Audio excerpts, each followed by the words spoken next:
tres intelectuales, profesores que ganaron el Premio Nobel de Economía. Hay uno que se llama James Robinson, que tiene arraigo muy profundo con Colombia, colombianólogo, conoce como pocos el país nuestro, ha estado acá, ha escrito sobre este país y está casado además con una colombiana, también economista, aun cuando él se dice politólogo. Escribió un famoso libro con sus compañeros que se llama ¿Por qué fracasan los países?, donde dice que las instituciones débiles hacen países subdesarrollados y donde hay instituciones muy fuertes pues hacen países con mucho más proyección y progreso.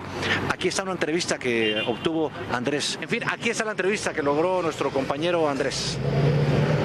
Tenemos el placer de estar con James Robinson, uno de los premios Nobel de Economía. Profesor, gracias por estar aquí en W Sin Carreta. Un placer. Profesor, usted ha investigado mucho sobre las raíces históricas de los problemas económicos que enfrentan muchos países de bajos ingresos. Pero en resumen, ¿cómo el colonialismo y la explotación de los pueblos indígenas reflejan la desigualdad en América Latina? Creo que es fundamental, porque Latinoamérica es el continente más desigual del mundo. Eso es por la historia, por la explotación de la población indígena, la esclavitud, la expropiación y la concentración de tierra. Creo que el legado de eso ha persistido en el periodo actual. Pero también hablemos de Colombia, profesor. Sabemos que usted ha estudiado mucho nuestro país y que incluso da clases aquí. ¿Nuestras instituciones y economía también se ven afectadas por el colonialismo y la explotación indígena que comenta? Sí, creo que debes ver cómo ese legado se manifiesta hoy en día. Si hablo de Colombia, piensa en el Pacífico, ¿sabes? ¿Por qué no hay vías en el Pacífico? Es porque no hay infraestructura. ¿Por qué la gente es tan pobre? ¿Por qué no hay servicios? ¿Por qué no hay agua en La Guajira? Porque ahí es donde están los afrocolombianos. Ahí es donde están los indígenas. Esa gente no ha tenido poder para influenciar a la sociedad. Colombia ha sido manejada por bogotanos, de la misma forma que fue manejada por los criollos. A ellos no les importa el Pacífico, no les importa la Guajira, no les importa los llanos. Debes ver cómo se perpetra a sí misma y se manifiesta a sí misma en las estructuras de poder y en las instituciones en Colombia. Profesor, yo soy de La Guajira, así que sé de lo que usted está hablando, pero también nos gustaría saber su opinión sobre el actual gobierno que está encabezado por el presidente Gustavo Petro. ¿Eso va bien o tienen margen de mejora? Siempre hay espacio para mejorar. Mi visión del gobierno actual es que el presidente Petro tiene un mandato democrático de cambiar a Colombia, de transformar a Colombia.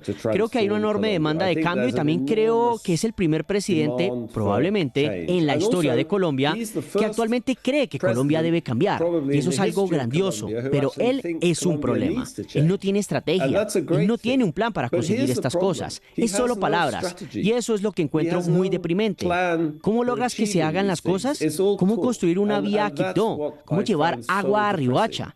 ¿Cómo hacerlo? Necesitas un plan, necesitas una estrategia, necesitas unas instituciones. No es suficiente solo hablar y pasar unos decretos y pasar unas leyes. Es muy colombiano, pero no hace que las cosas se hagan.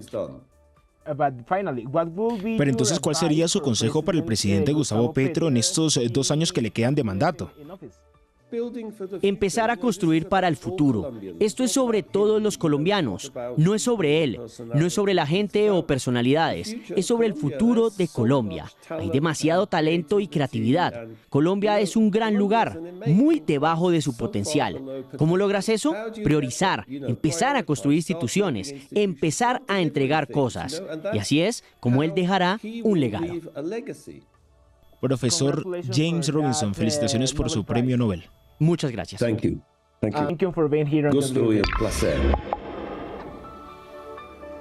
Bueno, tremenda entrevista de nuestro compañero Andrés Camaño, quien obtuvo esa entrevista para explicarnos a nosotros, los que no somos ni politólogos ni economistas, por qué recibió este premio Nobel. Pero en otras noticias, recordemos que justamente este fin de semana en el departamento del Cauca estuvo casi todo el gabinete del presidente Gustavo Petro, en donde por supuesto es importante resaltar que hicieron varias promesas con los habitantes, más exactamente del corregimiento del Plateado en el municipio de Argelia. Allí el ministro de Salud, estuvo la ministra de Agricultura, estuvo el director de Gestión del Riesgo y se hicieron varias promesas, como por ejemplo la sustitución de cultivos ilícitos, que es uno de los principales problemas que tiene esta población, que hoy los tiene en medio de una batalla. Pero el gobierno Petro no es el único que ha ido al departamento del Cauca a hacer promesas. Por ejemplo, el presidente Juan Manuel Santos, desde el año 2012, estuvo allí en el mismo escenario, en el departamento del Cauca, también estuvo en Corinto, Cauca, en donde hizo también varias promesas justamente para dar un parte de tranquilidad a la población del Cauca. Incluso dijeron que llevarían toda una institucionalidad que incluía tecnología, conectividad, colegios, escuelas, hospitales, todo tipo de ayudas y de institucionalidad, pero la verdad es que como lo vemos hoy y como lo vimos este fin de semana, no ha pasado absolutamente nada.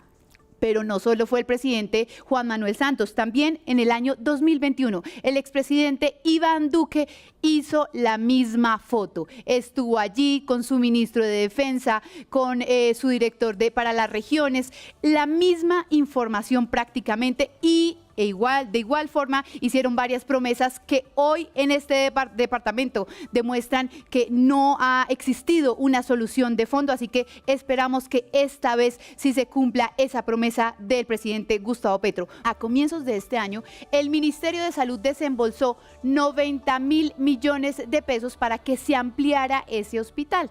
Desembolsan la plata, existen muchos problemas con el tema de la contratación porque tuvieron que hacer una licitación pública, pero como no se logró llevar a cabo esta obra y este contrato, pues el Ministerio de Salud pidió que les devolvieran los 90.000 millones de pesos.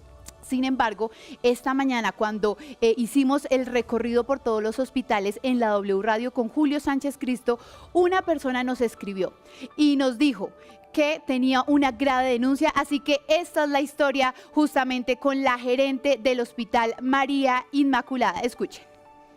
Nos conectamos con Cindy Vargas, la exgerente del Hospital María Inmaculada en Florencia, Caquetá. Una de esas obras que en W Sin Carreta le hemos puesto la lupa para saber qué pasó con el desembolso de recursos. Cindy, gracias por estar con nosotros en W Sin Carreta. Y el Ministerio de Salud dice que les desembolsan 90.000 millones de pesos, sin embargo que ustedes cometieron varias irregularidades a la hora de hacer el proceso de licitación y a la hora de adjudicar el contrato. ¿Qué responden ustedes? Buenas tardes, Paula, a usted y a todos los oyentes de la W Radio. Primero que todo, es falso ese argumento realizado por parte del Ministerio de Salud y la Protección Social. Primero, aclarar que las empresas sociales del Estado somos autónomas e independientes en nuestro ejercicio de ejecución de los recursos. Por lo tanto, en nuestra autonomía suscribimos y realizamos la convocatoria pública 01, en donde desde el 21 de mayo del presente año el Ministerio ha querido entorpecer y meterse en cuanto a modificar esta convocatoria pública, donde nos solicitaban mediante oficio que teníamos que modificar la experiencia del contratista, los requisitos, los índices financieros establecidos y los requisitos de experiencia que nosotros pusimos en este pliego de condiciones al personal que debía ser parte de esta obra o de este consorcio o unión temporal que se presentaba. Pero ¿cómo así, Cindy? Uno esperaría que por parte del Ministerio de Salud, si van a hacer de pronto algún comentario sobre ese proceso de licitación, la idea es que aumenten los requisitos, ¿no? Y que digan, no, necesitamos unos oferentes que tengan una mayor capacidad financiera, más experiencia. Eso no pasó y por el contrario, les pidieron a ustedes reducir la experiencia y requisitos. Sí, Paula, efectivamente era lo que nosotros decíamos, no estábamos tratando con un contrato de unos recursos mínimos, sino con unos recursos que históricamente en el departamento del Caquetá no lo habíamos tenido, una obra de una magnitud que requería una experiencia, que requería un respaldo financiero y sobre todo que requería que el personal que hiciera parte de esta empresa o consorcio o unión temporal cumpliera con unos requisitos que tuviera una experiencia amplia en este tipo de contratos.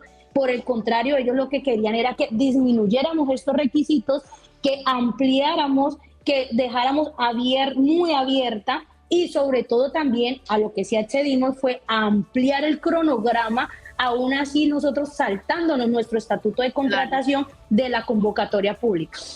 Sí, Cindy. Sin embargo, el ministerio dice no, las irregularidades se cometieron allá en Florencia, Caquetá, y les piden a ustedes devolver los 90.000 millones de pesos. ¿Ustedes los van a devolver o esa plata ya se quedó en el departamento?